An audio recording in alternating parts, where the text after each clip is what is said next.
They were in recent years, but it's obviously been a long time since 1983. And they were preliminary to the passing of legislation. I don't know the answer to that. Well, I just want to point out something here as this House proceeds on this track. There are some of us here who feel that this country has drifted towards a version of a national security state. When the House begins to meet in secret on matters that relate to security prior to legislative acts, it raises questions about the Constitution of the United States. I know I'm familiar with my friend's awareness that the Constitution gives the Congress the ability to make its own rules. I also understand from the First Amendment that Congress wouldn't restrict any establishment of free speech. This is the citadel of free speech. This is the only place in America that someone can stand and say anything they want at any time and be free from any kind of illegal attack. Once we close that up, we're changing the nature of it at a time when this country's at war, when there's been questions raised about secret meetings and what was told with respect to torture, about secret meetings and what was told with respect to rendition, about secret meetings and what was told with respect to private corporations doing wiretapping. I just want the members of this House to incorporate that in their reflections when we proceed to approve an agreement for a secret meeting. I'd also like to state this, to just share my experience.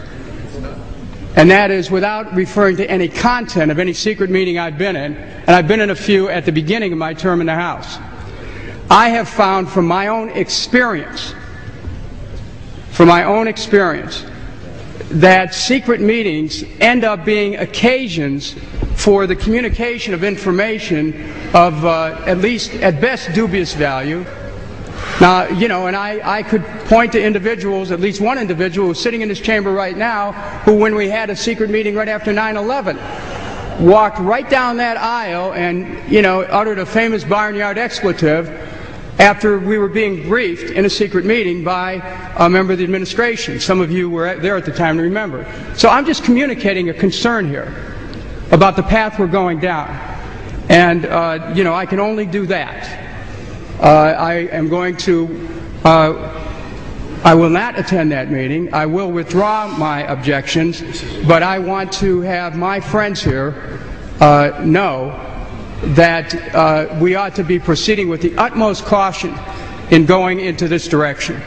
The gentleman withdraws his objection. Is there objection? I am not going to be attending such a session. I believe that it violates the spirit of this House, but I will withdraw my objection since my good friend feels that this is the path that he has to go.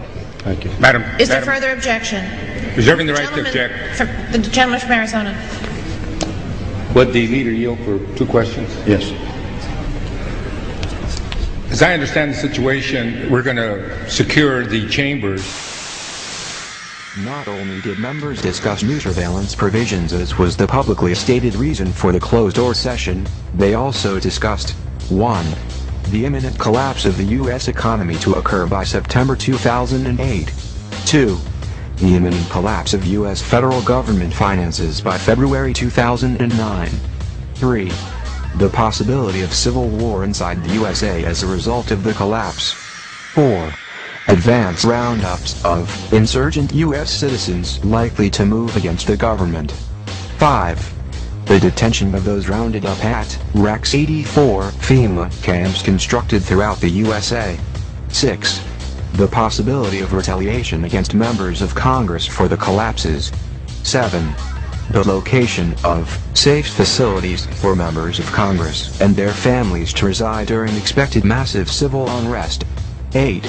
The necessary and unavoidable merger of the United States with Canada for its natural resources and with Mexico for its cheap labor pool.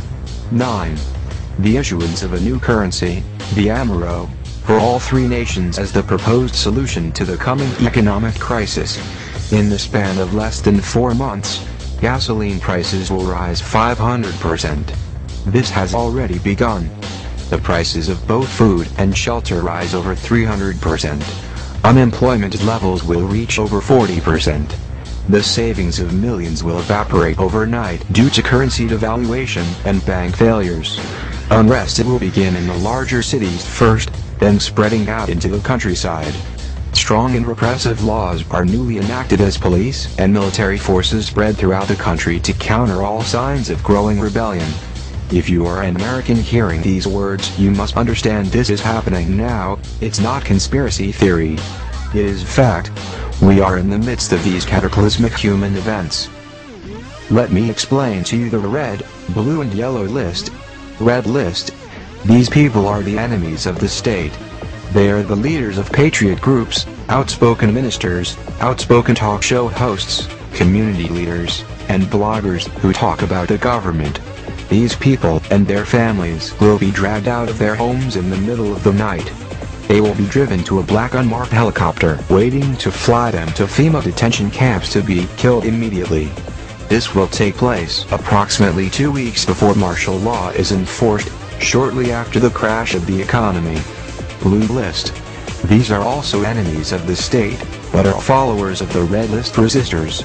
These people will be rounded up after martial law is in place, and will be taken to the FEMA detention centers and killed. I would guess that people such as you seeing this video are on this list. Yellow list. The sheep. These are citizens who know nothing about the truth behind the government and the New World Order and don't want to know.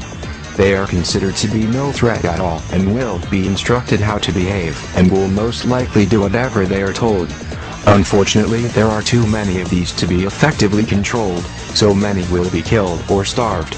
Those people on the yellow list who are not killed will be tagged with an RFID microchip 666 and released like sheep to be tracked and controlled. Wake up! We are all on a red, blue or yellow list somewhere.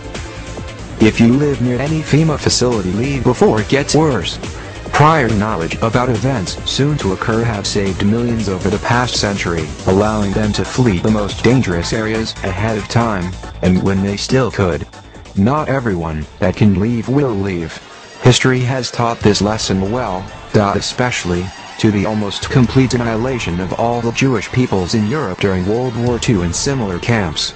We are now facing the imminent dangers of collapsing economies and currencies, and the subsequent dictatorial regime that will inevitably follow. These are only the beginning of the hardest questions you will ever have to ask of yourself and your family. These are also questions that have already been asked and answered by those who have faced what you are facing now. You have a rare choice before you now. First choice. Keep living your lives in denial of the overwhelming evidence staring right at you and wait for them to come and take you and your family to the camps for systematic extermination. Second choice. Pack your things and get out of America while the borders are still open. Don't go to Canada or Mexico, because these countries will have the same fate as the USA. Leave the continent, and don't look back. History is repeating. What you forefathers did to the Indians, they will do now to you.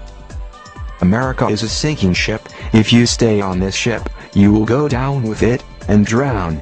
My personal advice, stay away from the UK.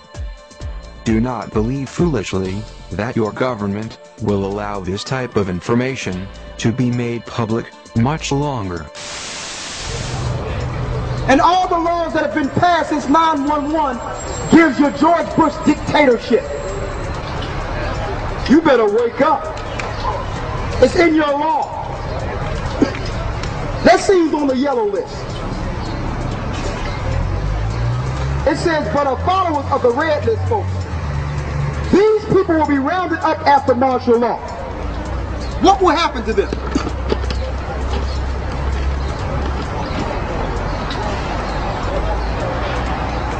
They will be rounded up when martial law is in place and will be taken to the detention centers and re-educated. To those that are following what they call radical extremists, they're going to re-educate you. Here's a camp in the Midwest they'll be taking you to be re-educated.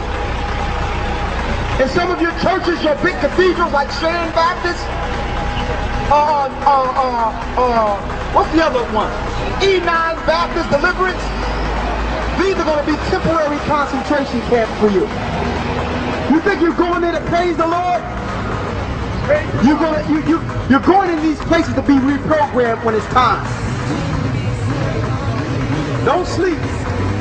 Don't sleep, brothers and sisters. There's a reason your pastors are not paying taxes. They're doing their civil duty for the government to keep you asleep. Let's see who's going to be on the yellow list. The yellow list, these are citizens who know nothing about the New World Order and don't want to know. That's the majority of the people. I don't want to hear about that stuff. It's scary. You people, they need you around. The people that don't care, that don't know any better, think everything's going to be all right, you're asleep. It says right here, these are the citizens who know nothing about the New World Order